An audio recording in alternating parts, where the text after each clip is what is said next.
People.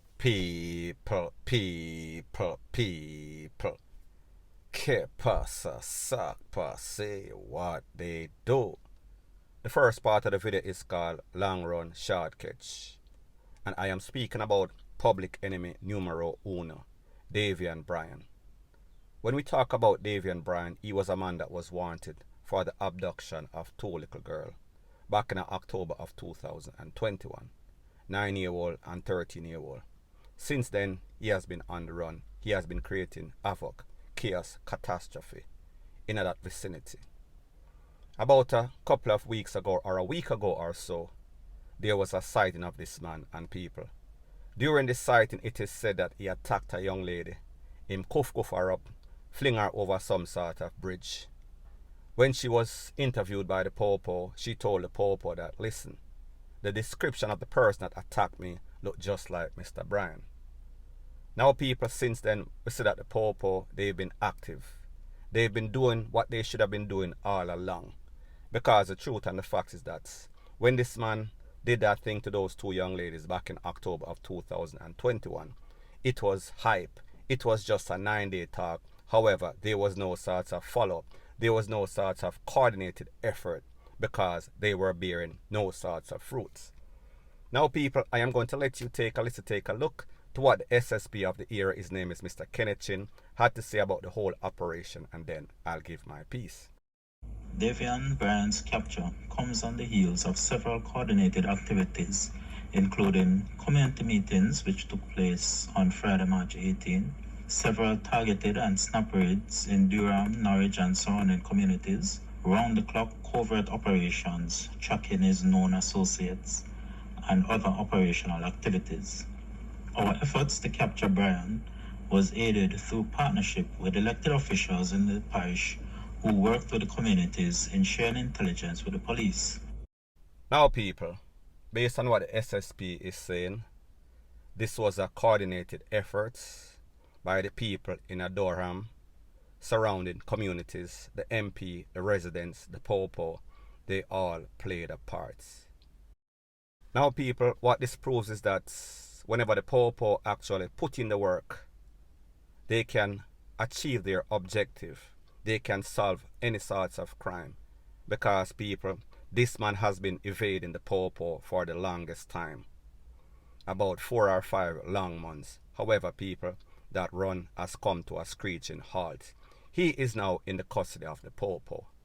So when we think about all the illegal stuff that this man did, kidnapped two little pitney, 9 and 13, more than likely him touch them up. They were traumatized when they were found and taken to the place of recovery. Him fling a lady, cuff her up, beat her up, bust up her head, fling her over some sort of bridge, tell her that she should not say anything, she should not say anything to the popo. So therefore, those are at least 3 violent crimes. So people, at the end of the day, this man was on a long run. He did his deed in Bath, St. Thomas. He then took the bushes and he ended up in Portland. He had the whole community under hostage, under siege. People could not sleep at night. Women, fathers, they were worried about their picnic because they know that this man have a fetish for little picnic. So therefore the place was restless, and people, the community came together along with the popo, the MP. Everybody pitched in and everybody solved this problem. So people, this should be a model for all other communities in Jamaica that are plagued by any sorts of crime, any sorts of violence. Whenever you put in the work, if you are serious about crime fighting, if you are not going to shelter or shield any sorts of criminal element in your community, then you can get the achieved objective. You can get exactly what you want.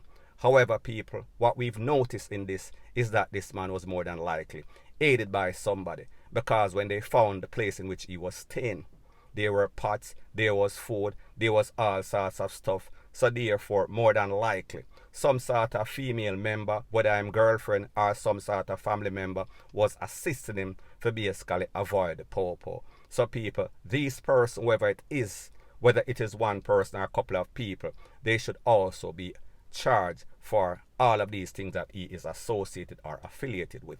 Point blank and period. Now before I move to the next part of my video, please subscribe to my next channel. It is called Jamaica Dancehall Source, and I'll be pinning the link to that channel in the description of this video. Also, please subscribe to this channel, and when you subscribe, please press the notification bell or icon, and also press all in the option. Now people, the next thing that is popping in the news, it is called breaking news. And a man was conned up in the vicinity of Crossroads. Don't know the motive, don't know exactly what transpired. All I do know is that I have a video, and in this video, the man was walking out his car, and you could obviously see all sorts of red on his shirts. And a young lady was with him, and while she was walking with him, he basically stumbled, fell to the ground. He had to be assisted by other persons in the Crossroad area.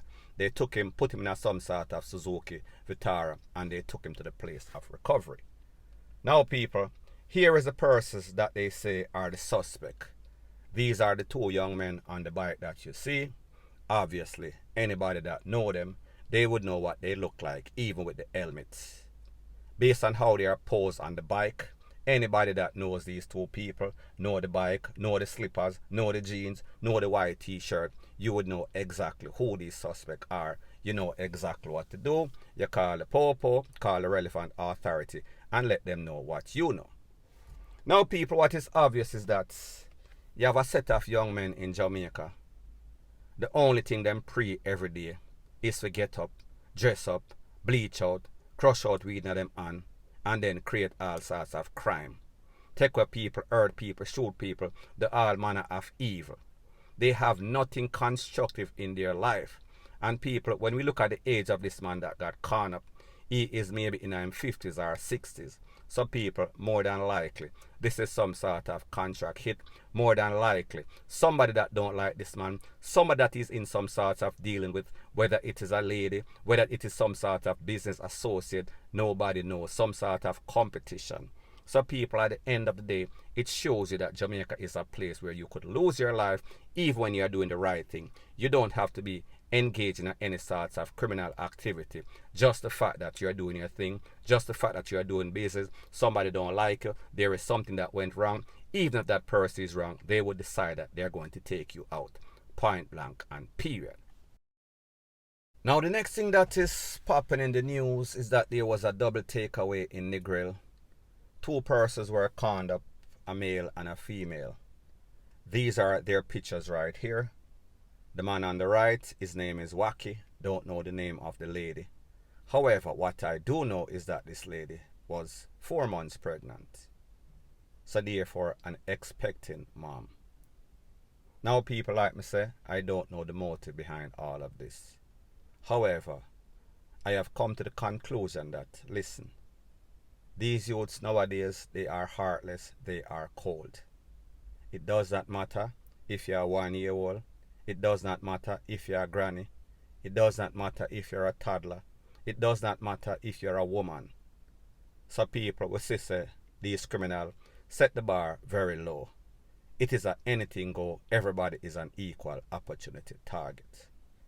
However, people, whether they knew that this lady was pregnant or not, the fact that more than likely the taxi man might have been the target, and people, I am just speculating.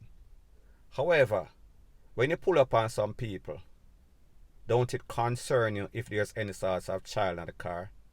Don't it concern you if this lady is pregnant? Is there no sort of person who are immune to the wrath in which these criminals display in Jamaica? So people, like me say, don't know if they're a couple, they were in the car. I have the video for the incident. So if you want the video, you can WhatsApp me 1-876-894-2711. Do not call, do not video call. Just send me a simple text. You want to join the WhatsApp group and you want the video with the corn up in a grill, plus the other video that I spoke about earlier in this video. So anyways, people, that is the latest as it pertains to that. As soon as I get any more pertinent information, I'll be sure to divulge ASAP. So anyways, people, that is my views on the whole thing as it pertains to that. And like I say, it is just my views and opinion. It is not the gospel. Your views and opinion can be respectfully different from mine. But let me know what you think in the comment section. Bless up.